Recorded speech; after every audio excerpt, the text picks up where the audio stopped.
Casey, good to have you today.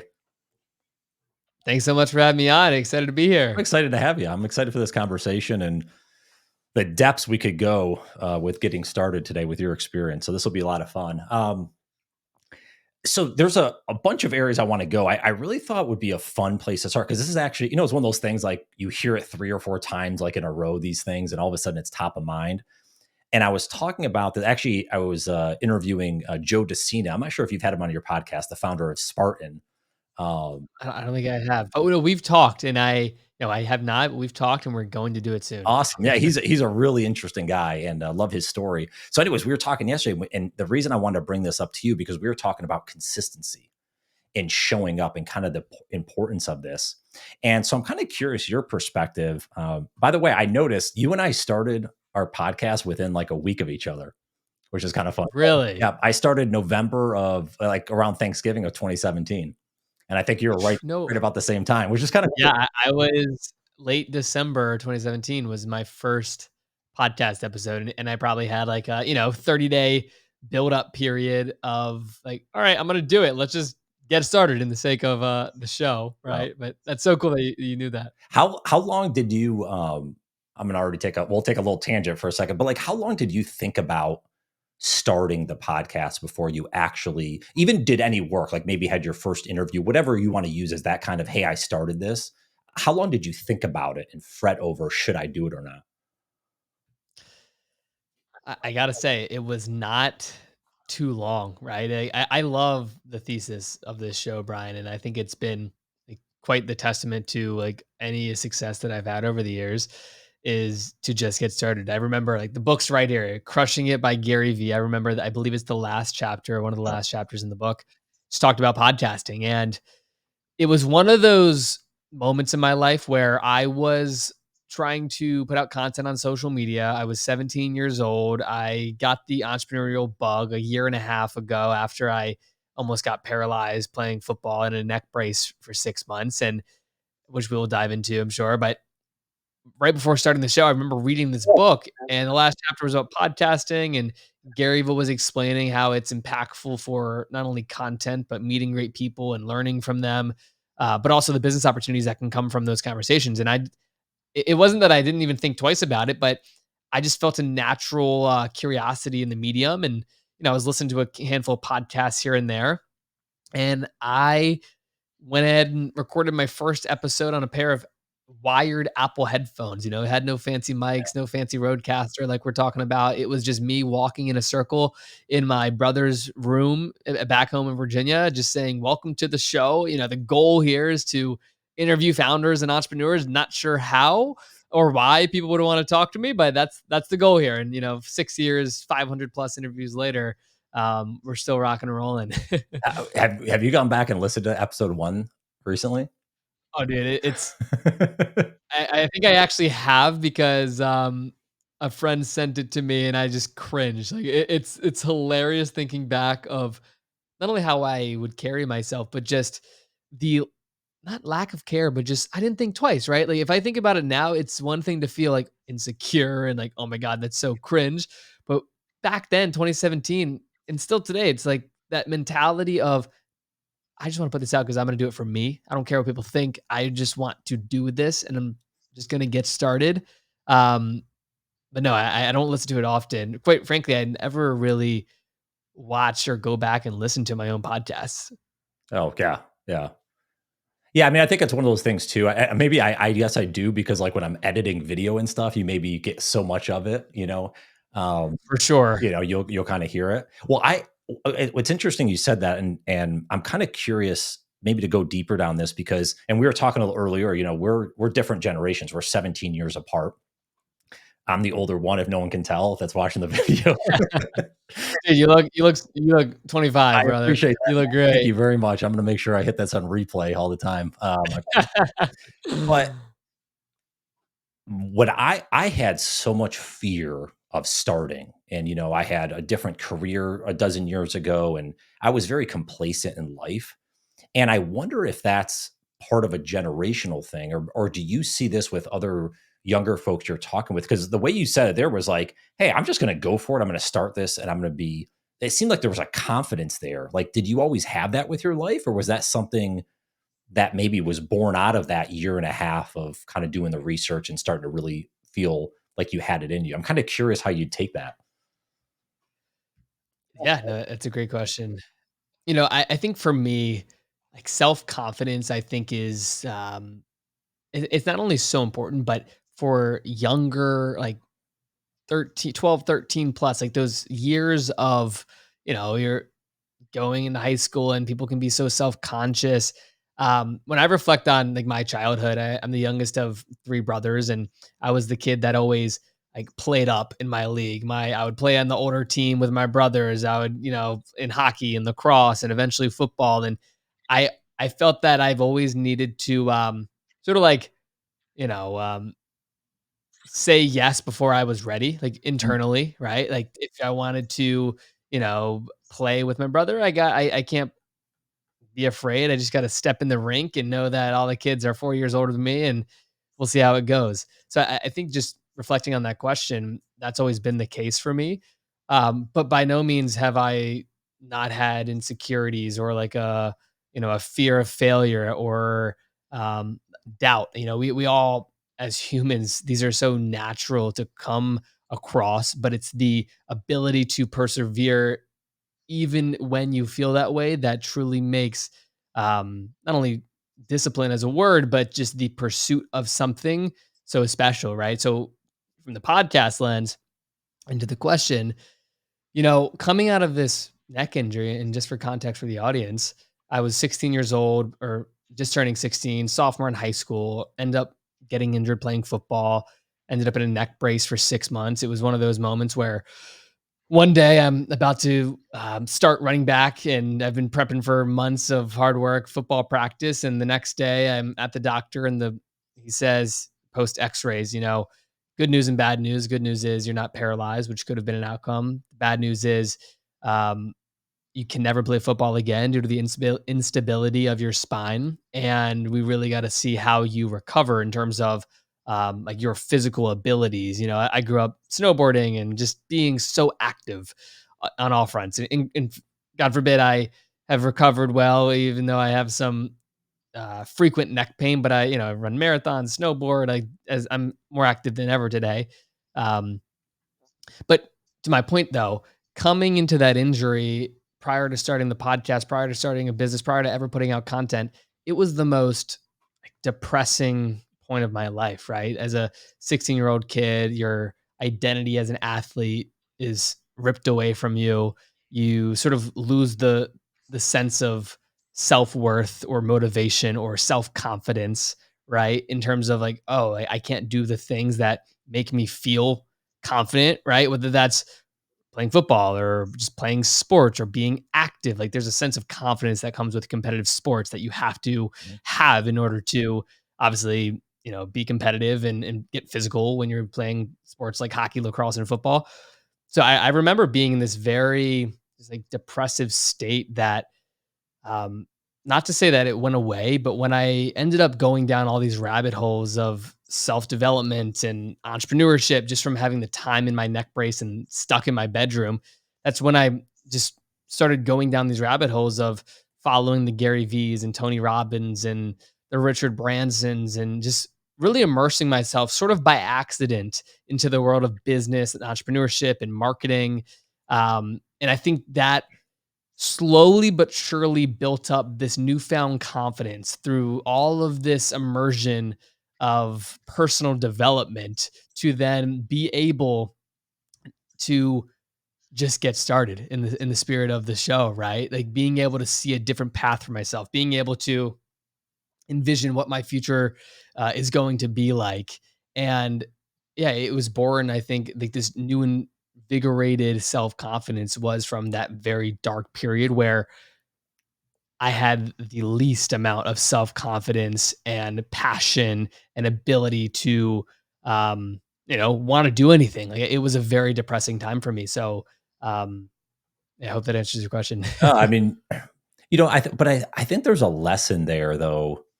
My mentor Rich says, what you do is not who you are, but who you are should drive what you do. And I think so many times we our identities get so narrow on like this is again you're the football player, right? You're the athlete or whatever, the extreme sports person, whatever you want to call it, but yet you had more to you. You just hadn't been able to expand it. When you were thinking that, it reminded me, like Billie Eilish. I think she was like a very experienced dancer, and she got injured, not to your extent, but got injured and had to be laid up in her house, and that's when she started leaning into her music. And I think about Wow. the reason I said that is like, do you ever think about like if that doesn't happen, like who's the Casey today if that what was the tragic kind of like life's ending type moment for you, all of a sudden it puts you on a path of you seem extremely happy, life's going how you want, you have a lot going on for you. Wow, what happens if that event doesn't happen? Do you think about that often? I do.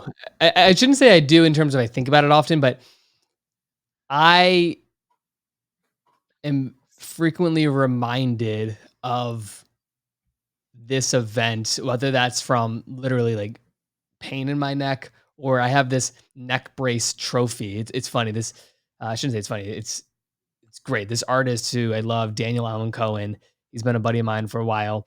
I kept the neck brace that I wore for 6 years. It was like laying around somewhere in my apartment, and we created this trophy out. We turned the neck brace gold and black and looks like this giant trophy. And there's 4 words on it. It says, keep going, never quit. And I will say, like, I'm reminded of it, not only through the representation of it, but I remember my goal as a freshman in high school was to play lacrosse at the University of Virginia. And that was like the pinnacle of success for me of like what I wanted and desired as someone that has just been an athlete my entire life. And quite frankly, didn't have, um, like, hey, I didn't want to go be a doctor. I didn't want to go be a lawyer. I didn't want to just go work at a normal job, but I didn't know what I wanted. When I think about like going from middle school to high school, and as you're supposed to start thinking about these things, supposedly, um, so no, it's a very interesting thought for sure of like where I could have ended up, and it definitely wouldn't have been here. And I'm so grateful for it. Right? It's like Mm, even throughout the years of interviewing so many great entrepreneurs, you realize that so much greatness is birthed through tragedy, whether that's personal right. experiences you deal with or things that in your family, whatever it may be, right? So, as I've learned that lesson over and over and over again throughout all the interviews that I've done, it's very special to me that I took this situation and created this whole new path for myself. But quite frankly, that's what happens a lot of times with some of the most greatest thinkers and entrepreneurs is just that, not to say you need this tragic moment of an injury, but when you have nowhere else to go, you're forced to think differently. And when things change overnight, you're forced to become this new version of yourself. And I think there's as much pain as and suffering that is within that. There's so much greatness and change that comes from it. Mm. Yeah, it's kind of like I don't know if you follow a lot of Stoicism, but like Marcus Aurelius, like the impediment to action creates action. What stands in the way becomes Yeah. the way. It's kind of like you use it almost as a superpower of like this is the big boulder. Okay, how do I make it work? How do I figure it out? And that becomes your mission versus what you thought. Yeah. You know. I also think too, and I love that. Like even like, I thought that that popped in my head, which I don't think I've ever said it like this, but I find it very important is the story you tell yourself about yourself Hmm. is so important, right? Like when I introduce myself, someone that is not in the world of business, but I just run into them, like, oh, what do you do? Like if I meet someone in an elevator and if I have a time to have a conversation, I tell this frequent story like we're doing here on the podcast, but now obviously have the time and the room to expand on it. But it's like, yeah, like grew up in Virginia, played sports, got injured. That led to this depressive time. And then I went out and started my first business, podcast, etc., as we'll get into. And like there's this journey that you get to share for yourself and for others. And I get to tell this story as I've like ingrained in myself over the years. Like that was a moment of triumph and change that has created these opportunities where so many people, I believe, tell a negative side of their story Mm, where they say this happened to me and then it created this, and it's this domino effect of a downward spiral. And it's not that it's easy, but I think it's very simple to take a step back if you're watching this and say, like, what story am I telling myself? Am I telling myself the story of, this happened to my family or this happened to me and I can't do something because of X? Or are you telling your story about yourself in that something challenging you went through created an opportunity, which obviously is, there's a lot of hardships and suffering within that. Um, but I think it's so important, man. Like just in the general sense of how you build self confidence to the initial conversation we were having is telling yourself a story of who you are and what led you to where you are today. And not to say that it always has to be positive, but thinking about it on in a more positive lens, I believe is a very powerful thing to do in the sense of self confidence and growth and having that innate drive to go do more. mm. Yeah, I really love that. I think you mentioned like Tony Robbins earlier. Doesn't he have? Oh, I'm gonna forget it now. I'm gonna kick myself. But like the three, it's like the three S's. Do you know what I'm talking about? Where like it's like situation. It's like when you're in a bad spot, you look at kind of what situation you're at, how that's impacted you, and then the story you're telling yourself. Something I'm butchering that For sure. way big, but it's kind of like that. The same idea you're talking about. You can tell the negative story, or you can tell the positive. You kind of have that choice, but you have to understand where you're at the time, and you might have to step out of that situation to even give yourself a different light because the situation you're in might not be a good place to tell that story or to create that story. Something along those lines. But I thought that Yeah. I No, for like sure. that. I love that. Sure. Um, When you think about you mentioned like your 12, 13-year-old self, I'm kinda thinking about this now. I just got asked to do this, like, career fair for 8th graders in a couple months, Love that. and, well, I'm torn because I'm like, "Do I sit here and just talk to them about the normal career stuff?" And I said, "No, I'm not." Like, I'm gonna ask them questions or have them question themselves. So, it made me think about coming to this conversation again. Go back 10 years, you're 13. Either what question would you think would have been helpful to ask or to have you ask yourself? Or I'll go more simple. We don't have to go too deep. What do you know now that you wish you knew at 13? Is there anything like you think about now that would have been so helpful to give to that 10-year ago self? My funny answer would be learn about Bitcoin. Um, Yeah. but granted, I can't go back in time there, right? But no, but in all seriousness, from like a working future career planning slash just like future based thinking perspective, I think about that a lot, right? I have a niece who is 8 years old this next month. And, over the years of seeing her grow up, I think like, wow, I'm not a parent yet, right? But like seeing the younger generation, which I'm 23, I'm so young, and 6 years ago when I was starting my show, I was like, wow, 23 is so far away, right? And now I'm thinking, wow, 30 is so far away, but the amount you learn is just it's incredible. But if I was to go back and tell myself at 13, I mean, I think the reality is, especially coming from where I'm from, it's just understanding the law of you are who you associate with, right?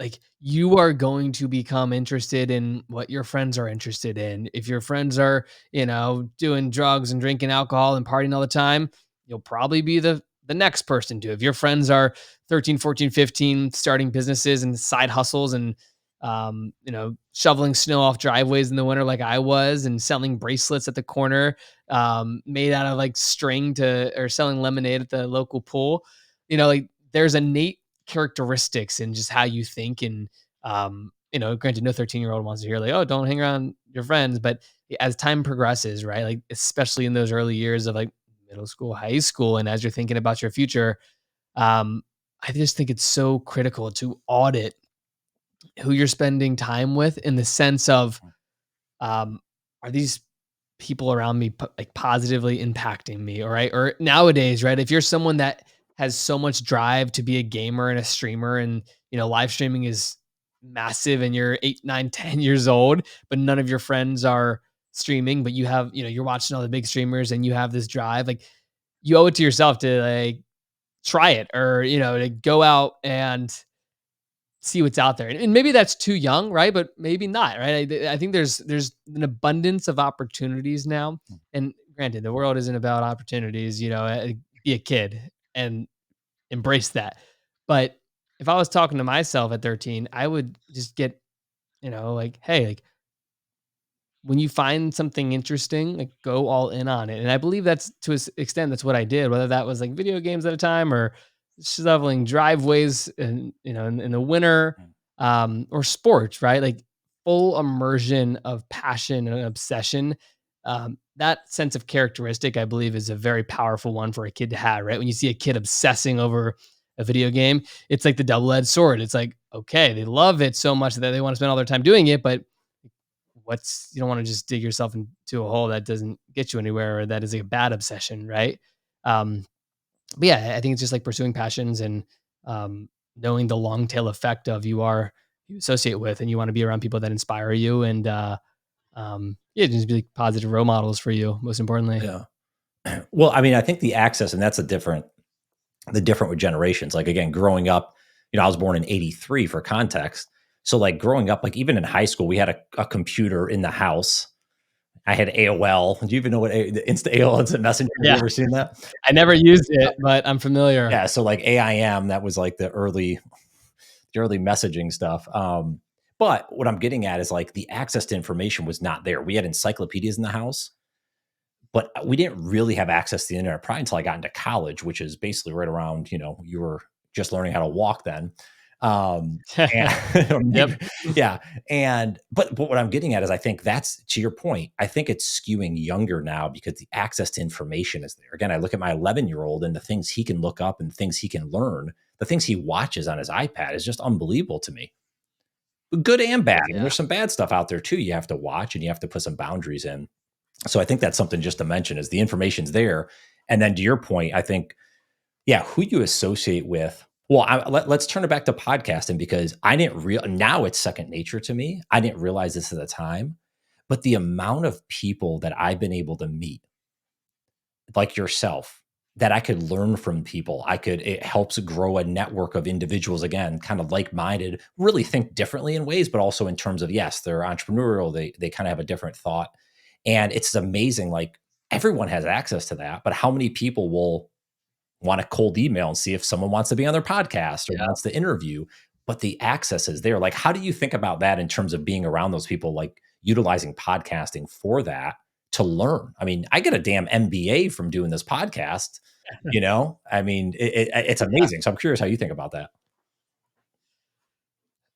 Yeah. I mean, my podcasting journey has like, I've never if you would have told me at 17 when I was starting the show, like what it would lead to, I wouldn't believe you. Even though I had these grand visions, right? And for the context of the listener, I've been hosting my podcast, the Casey Adams Show, for 6 years, 500 interviews, and some of the likes of Larry King, Rick Ross, Elon Musk's mom and sister, the founders of Twitch and Netflix, and a wide plethora of different characters and individuals from all sorts of different industry.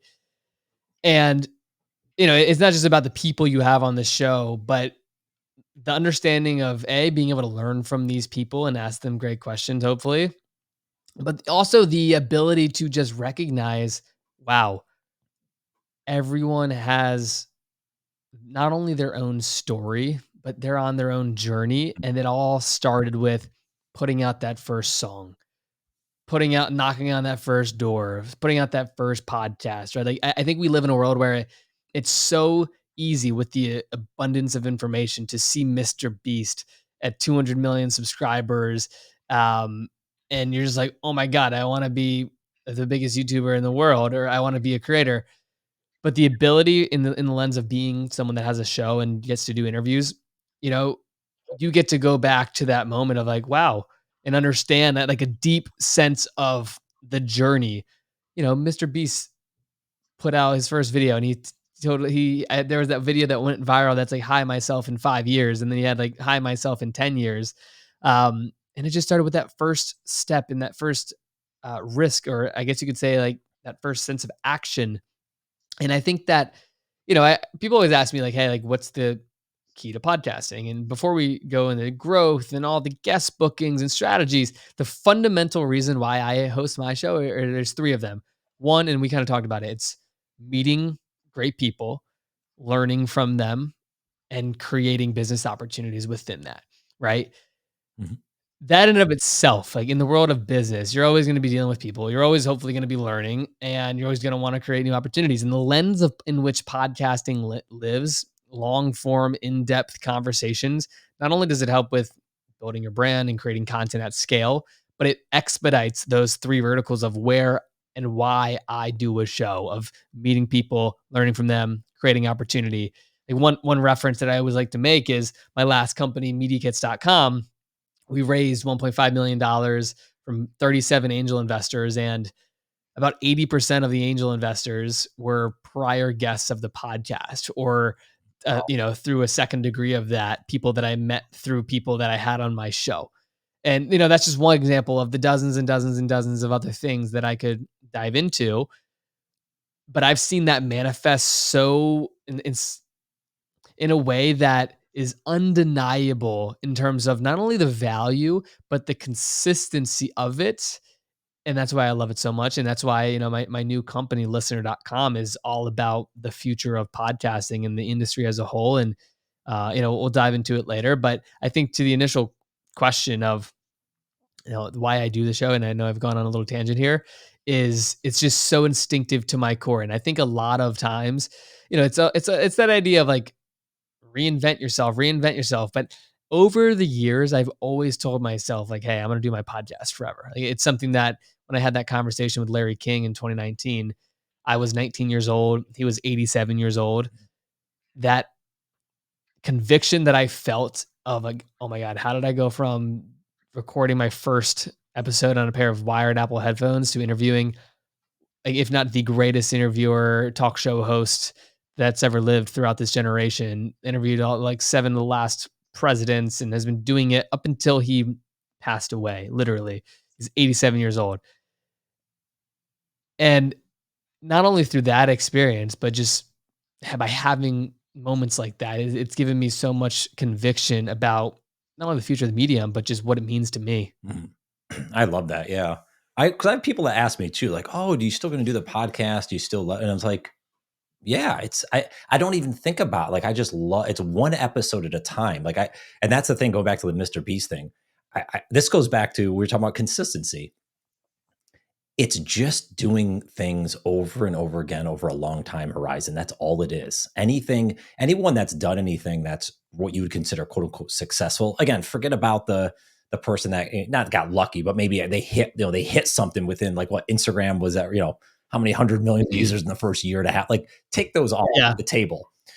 But for the average person, it's 5, 10 years of just hard grinding, pivoting, doing all these different stuff. And then they get to a point, and everyone else just, again, Joe and I were talking about this too. Like, everyone else just drops out. And then you get to a point where, like, yeah, you've done hundreds of shows. So I think I mean, you're obviously still having fun doing it, right?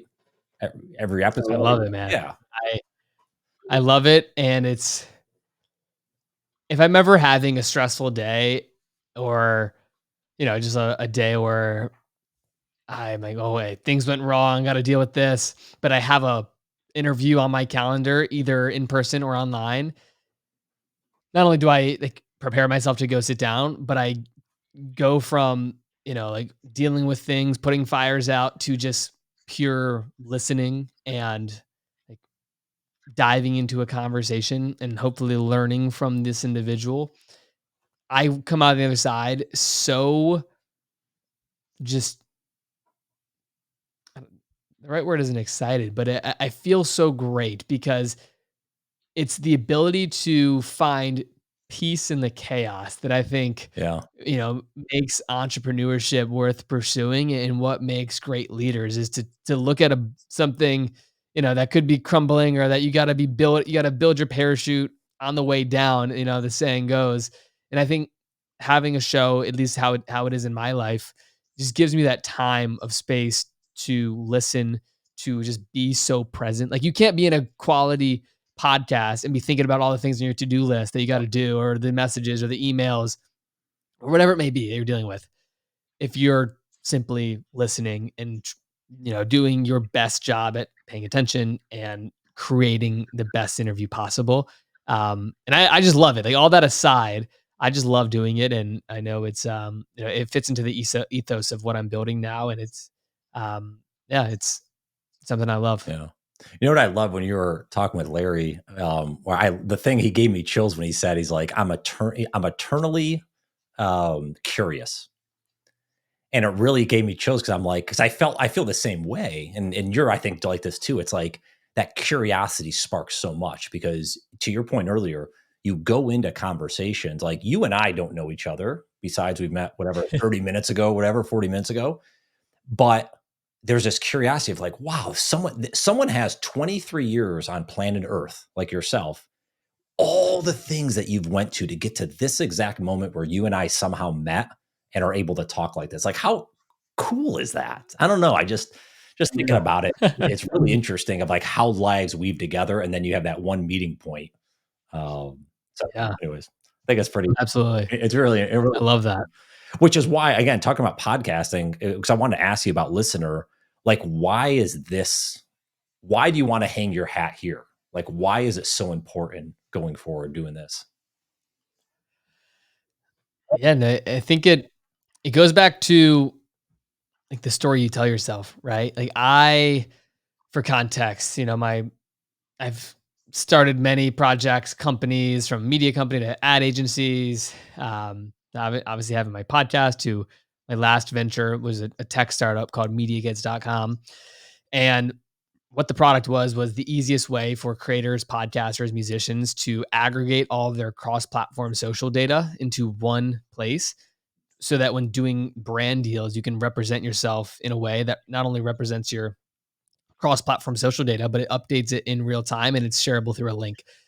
And my co-founder and I, Kieran, we built this company. We launched it in 2021, and I think, just for the context of the listener, you know, this idea of just get started sometimes makes more sense looking back. Where, this idea for MediaKits.com stemmed from early 2017, when um, my co-founder and I, we had a good friend, JR Garage, this big automotive YouTuber, that they were both from Virginia, and he knew we were getting you know, in the world of marketing and branding, and just advertising at the time.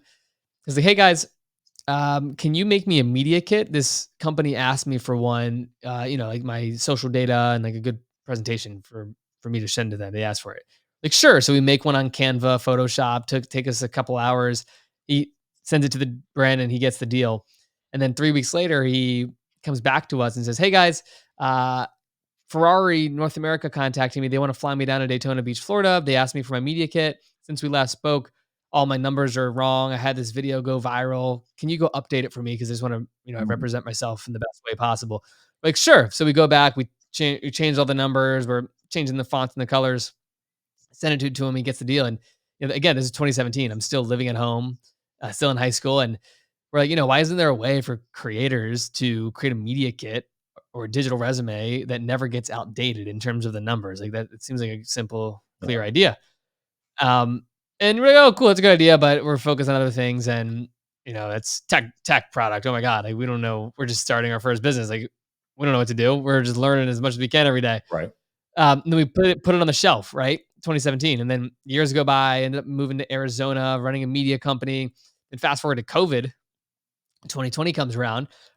I'm now living with, like, one of my best friends, Kieran, who then is my business partner in Media Kits. And COVID happens, lockdowns, TikTok starts blowing up, and we're like, huh, like, this creator economy thing is really continuing to grow. TikTok's blowing up, new social media creators are being minted overnight. Why isn't there still a way for creators to create a real time media kit to then share with brands? So we just, like, more so circled back on the idea, and no one was doing it the way we wanted to. We were in much different positions and have learned so much, and a little bit more grown up in the sense of things. And then we just went out to, again, like, just get started. I had the podcast for years now, had all these relationships, and we're like, "Hey, technology is expensive. Go hire software engineers, designers, the whole We had some mentors that helped us kind of see the road in front of us, and we ended up going out to raise some capital again, which was ended up being like just under $1.5 million. And by no means was that an easy path. Learned so much and had a lot of great people in our corner, but ended up raising money from 37 angel investors. Launched the business in late 2021, and 18 months later, or yeah, from initially getting started, we got acquired in September of 2022. And I kind of tell that story and reference it real quick because your question about why listener.com, my new venture, why podcasting is because like through everything in life, right? When you think about people out there, and even yourself, Brian, like one of your best friends in life, and that could even mean your significant other that you've been married to or in a relationship with for decades.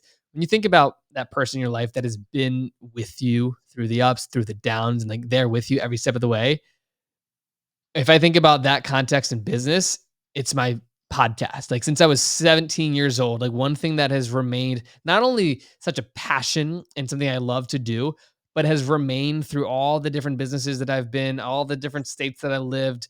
Um, when I was building Media Kits, I was still doing my podcast. Granted, it wasn't getting as much maybe time as I wished during that period, but I was focused on the business. But I was still doing the podcast and still so in love with it. And I say this long-winded answer because as time went on from 2017 to today, the podcasting landscape has changed so much. There's an abundance of capital being poured into it across technology, across media. You look at people like Joe Rogan and all these massive creators getting crazy big deals with platforms like Spotify. And, granted, you can read articles and see like how they turn out, good or bad, whatever it may be. But the business of podcasting is not going away. The aspect of creators launching shows, big brands launching shows, money being poured into the space, it's never been bigger. And more importantly, I've always wanted to build something in the world of podcasting when it comes to tech. Even before launching Media Kits, I had this idea to launch some sort of like podcast tech product that I won't dive into really. So it's always been like this constant thought in my mind, right?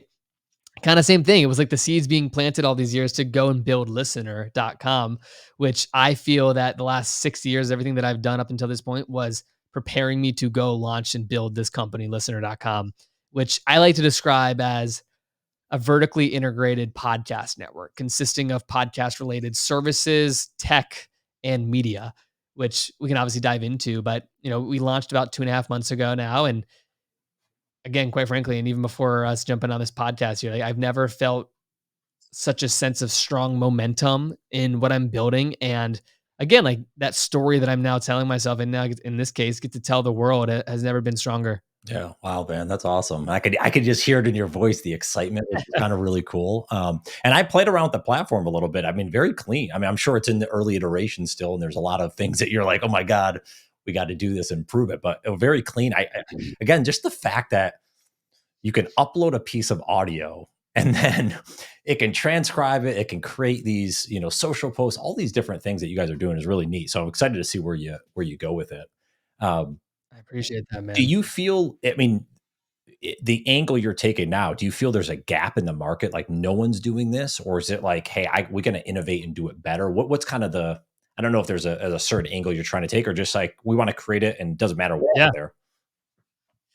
Yeah. So what you're referring to, and for the people, so we have our tech division. Like think of listener.com as this, as this like this parent holding company right now that, we have again like our podcast tech product called listener.fm, which is an AI post-production tool where podcasters like yourself, Brian, or like myself or different networks can upload audio files and receive SEO optimized titles, descriptions, show notes, blog posts, newsletters, and a whole wide range of things that we're working on here.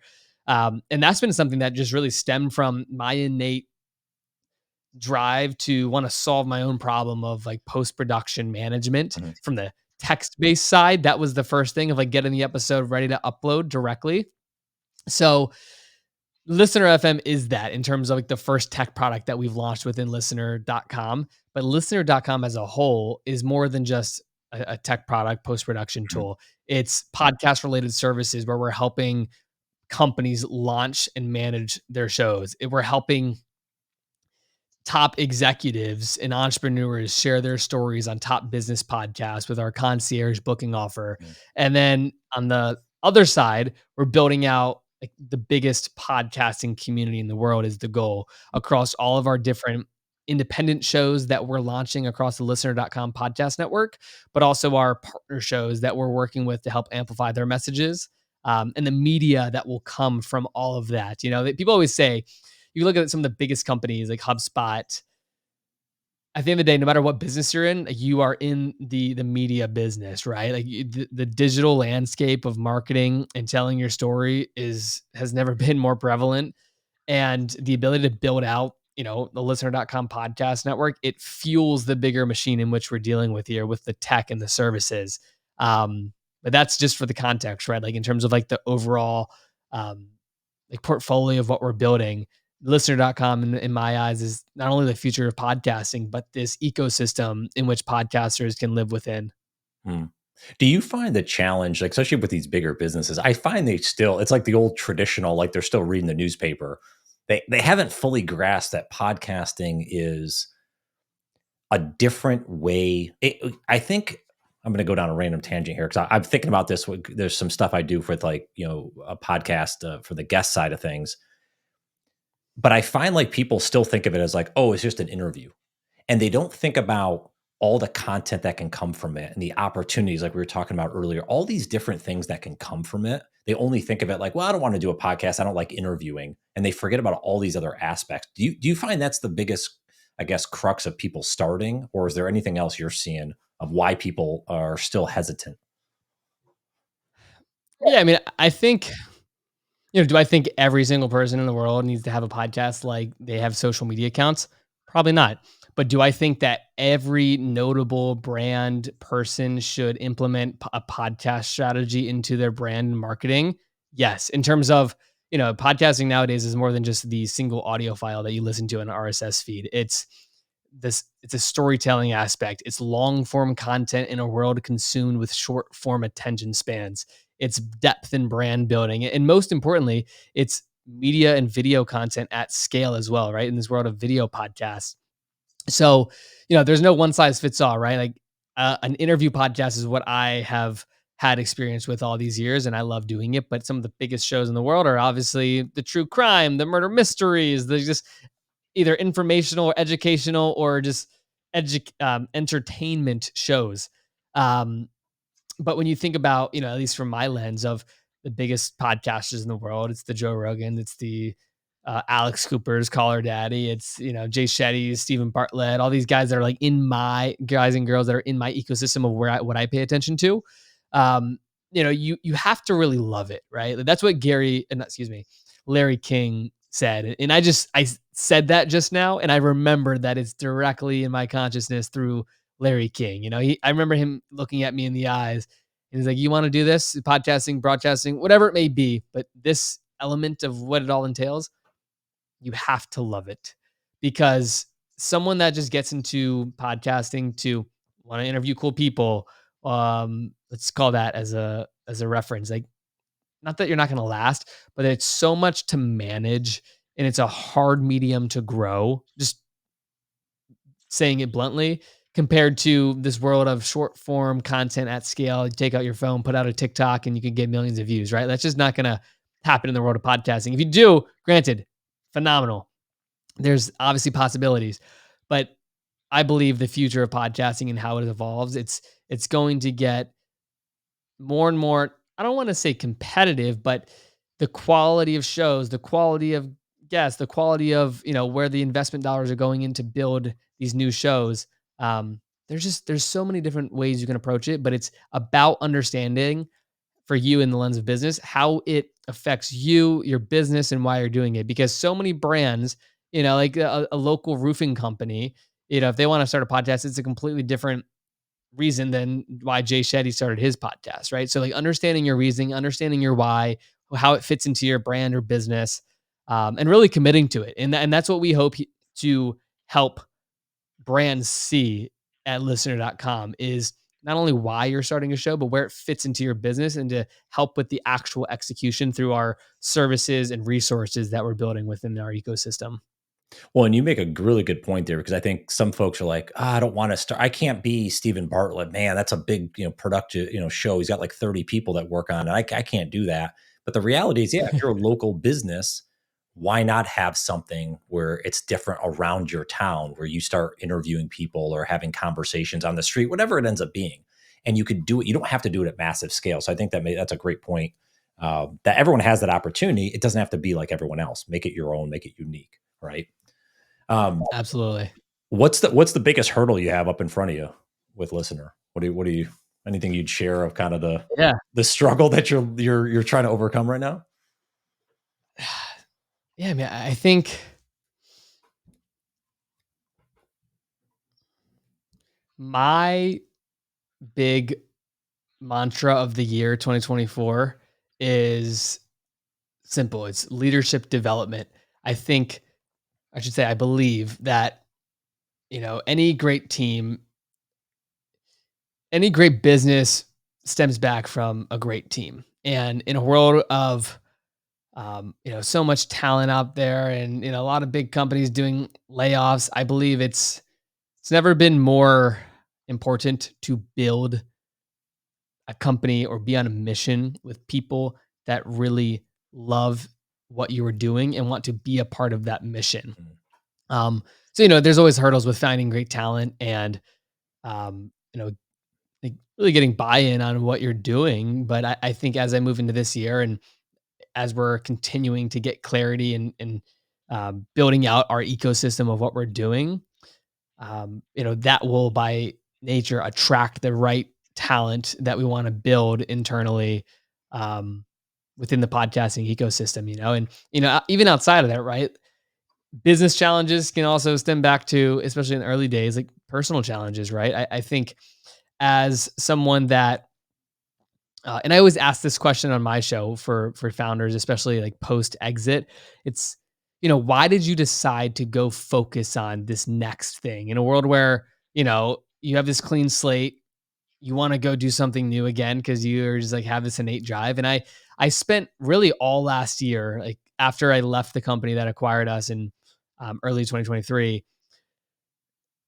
After that, it was a lot of going inward and mm, not to say shutting off from the world, but really thinking about what I want to go build for the next 5, 10 plus years as I think about, I'm 23 years old and where I want to be by the time I'm 30, from where I'm spending time, who I'm spending it with, what I'm spending it on.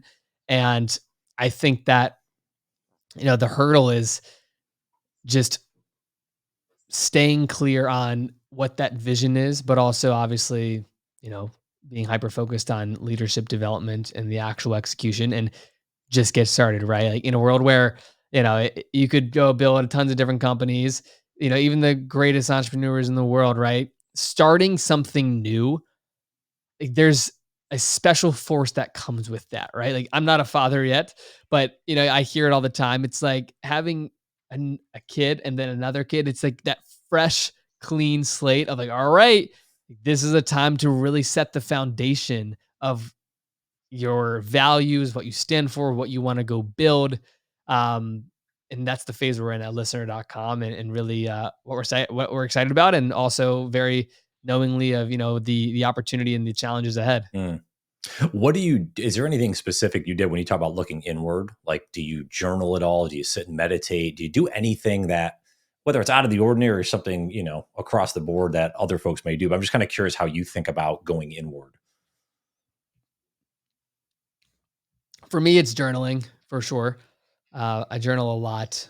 I kind of write notes to myself, current self, future self, asking myself as much as I ask questions to others, I think it's equally as important to ask questions towards yourself. Like what are you dealing with? What's been the hardest thing that you've had to get through in the past year? How are you feeling about that now? What are you excited about? That's always a question that I like asking people because I believe natural excitement piques a lot of what you're naturally curious about. Um, so yeah, I think it's about asking myself questions, journaling, but also being open, like embracing an open-mindedness in your day-to-day life, right? I think, in a world where you can be so in your own rabbit hole of where you spend time. Mm. Um, David Meltzer, I just had him on the podcast for the fourth time, and he had a quote. He said, "Don't work so hard you forget to make money." Meaning, he's like, if only if I would have, and everyone can have these moments, and they're not great to reflect on. Like, if only I would have focused on crypto and I Right. heard about it, but I didn't have an open mind to see what's it all about, and really to just have an open mind about life. I think that's a huge part of going inward is just allowing yourself to, again, goes back to the ethos of what we're building, like be a listener, listening to what's around you, different points of views, what's happening in new industries with AI and tech and media, and seeing what at the largest scale, like, oh wow, like what Elon's doing acquiring Twitter. Like you can just like negate so much in the world and not pay attention to it, which granted a lot of it you should, but it's important to have that, at least for me personally, I should say, in terms of what going inward means. It's having that reflection balanced with open-mindedness to what's going on around you, because most of the times that's where a lot of greatness is created, is in that natural curiosity and open-mindedness to learn more. And that stems back to, you know, me at 16 years old, when I had an open-mindedness to say like, oh wow, like what's this, YouTube ad of Tony Robbins talking about something. Let me click on it. Oh wow, like he seems like a great person. Let me check out one of his books. Oh wow, like success principles. Oh my God, Gary Vee, and just this whole different rabbit hole that you can go on. Versus if you're on social and you see an ad that you might have a curiosity in, but you just swipe right by it, you kind of shut yourself off from like the potential of what that could be. And again, and I'll end on this. By no means should you chase opportunities and try to go learn a little bit about everything. By no means should you do that, but just have an open mind in life and remain curious and be a listener, because sometimes it's so easy to miss what's happening right in front of you. Mm. Wow, I love that. Yeah. By the way, I saw, tell me if I'm wrong on this, but don't you have one of Jesse Itzler's big ass calendars? Don't you have that? Did I see that? I do. It's right What here. I thought. I thought I saw that in one of your videos. I have the same. I was going to ask you do you have a Misogi for this year? Masogi for the year. So my Masogi for, in the physical sense of like the big thing I want to do is run a 3 hour 15-minute New York City marathon. Wow. New York City Marathon's like the biggest marathon in the US. It'll be my um I guess this is also something great in terms of the spirit of the podcast, just get started. So I set out on a goal. The last 2 years I ran two marathons. The first one was in Honolulu, Hawaii. For context, is that if anyone runs, I ran it in 3 hours and 36 minutes. It was 8:10 pace on average, and Wow. felt great about that. My goal was like finish sub 4 hours and don't stop. The following year, which was this past December 2023, I tried to hit that 3:15 and I didn't train properly. I didn't set myself up for success in a lot of ways looking back, and I totally like had the worst running experience of my life. Hamstring cramps, had to walk the last like 6 miles, run on and off. Terrible. Mm. So, and that was, I learned so much through that, more than I learned in the first race. Obviously, I learned in the first race, hey, if you just say you can go do it, put on the calendar and train and go for it, like you're gonna have Sure. success. And granted, not all conditions remain the same in different Right. environments, but yeah, for the Misogi this year, it's to my point of this journey I'm on. I want to do all 6 world marathons over the next 6 years. So from the age 23, like before I'm 30, in a sense, I want to do all 6 major marathons, which consist of the New York City Marathon, Chicago, Boston, London, Berlin, and Tokyo. And this Misogi of the year is really the first chapter of that book and that story that, again, I'm telling myself, and something that um, I get to look forward to in, from the physical sense, in the spirit of the Misogi, and what I put on my calendar this year. I love that, man. I'm running my first marathon this year. I'm thinking about like, do you have any selfishly any tips of like book to read, do this or that, like to train? Anything that was helpful? So by no means am I an expert, right? I've done 2 of these things. Um, but before I did my first marathon, someone that you should have on the show, a guy named James Lawrence, Okay. the Iron Cowboy. Are you familiar with him? That's the coolest name ever, but no, I don't think I don't think I know him. So he is the one of the coolest guys I've ever met. He broke the world record for the amount of Ironmans done back to back. So prior to him Oh, wow. doing and breaking this record, it was 5 Ironmans back to back, meaning 5 Ironmans over the course of 5 days, which for people that may not know, it's like 2.4-mile swim, 120-mile bike ride, running 26.2 miles. So he ended up breaking a record by doing 50 Ironmans in 50 days in all 50 states, and I believe in 2018. And then to make things better or worse in his physical sense, he doubled it and then did 101 Ironmans over the course of 101 days, I believe in 2020. And it's like, why would he do this, right? And it speaks to the aspect of mental toughness. This was his whole mission to push through when you just think you can't. And he set out on this and did it. And I tell that story and reference him because if I was to give you advice, it's not coming from me. It's more so coming from this icon and legend. I interviewed him before I did my first marathon, and I'm taking on this, as you are, like this giant challenge that I've never done. And the way he breaks it down, just like anything, like I talked about in the Mr. Beast lens, his first race, he was so intimidated to do a 5K race with his wife, like a turkey trot years and years ago. That was the biggest thing for him at the time. Then it was, a 10K, and then a half marathon, then a marathon, then a half Ironman, then an Ironman, and then all the way up to breaking the world record for most Ironmans in a row. And the simple advice that he gave me is, when you're in that race, what he calls the hurt locker, like in that unknown territory of just pain and suffering, focus on the next step in front of you. And if it's not going to kill you, you can keep going. And, some may say that's cliche advice, but the ability to just remain so present in the chaos and to focus on the next action in front of you, like the physical next step. If a man like that can use that simple wisdom to get him through 101 Ironmans in 101 days, I think you and I can take that same wisdom and try to apply it to a marathon or even, someone out there running their first mile. Mm. Wow, I love that. All right, I got to look up Mr. Iron Cowboy. That's freaking impressive. Oh my! I'm just trying to comprehend doing that amount of activity every single day for 101 straight days. It's just, anyways, that's insane, dude. All Dude, right, it's let me incomprehensible. yeah. All right, let me get you out of you. This is oh my god, a blast. Any final words of wisdom, questions, challenges to the audience? Anything you'd share to wrap up our conversation?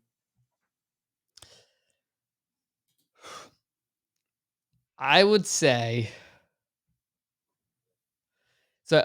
In the spirit of the book I'm reading now, it's Richard Branson's second autobiography, and I just personally love everything that Richard Branson has done, how he's just had fun along the way in his life. And I think that it's very important that no matter what you're doing, do it with the people that bring you joy, that get you excited, and that you're excited to spend time with. Because in all aspects of the life, especially in the world of business, like you can choose who you are spending time with in terms of partners and not necessarily customers and clients, right? But yes, to a certain extent, but yeah, spend time with people doing the things that you want to build because at the end of the day, like that's where you will enjoy it the most, have some fun. And I believe that in a world where so many people are just take themselves too seriously, Richard Branson, to a lot of people, including myself, has been this sort of guiding light to just don't take yourself too seriously, have fun doing it, and just do it the way you want to do it, right? And he's embraced that wholeheartedly in terms of breaking Guinness World Records, in terms of sailing a hot air balloon over the Atlantic and breaking, I think, 7 or 8 world records. Like he's just done so many great things in his life outside of business to live a full life. And I think that's something that no matter what age you are, really think like, what does a full life mean to me outside of business, health, wealth, love, happiness, whatever it may be for you? And what does that look like? That's something that I'm personally doing now that want to share with the audience for sure. Wow. That's a good way to end. If you go to Decker Island to interview him, I'll gladly come tag along with you. Dude, that's the goal, man. I would love to do that. That would be I should say I will do that. It will, I I'll like it. let you know whenever that it has manifested. Yeah, there you go. I appreciate it. Casey, this was a lot of fun, dude. Thank you so much for coming on and sharing your journey.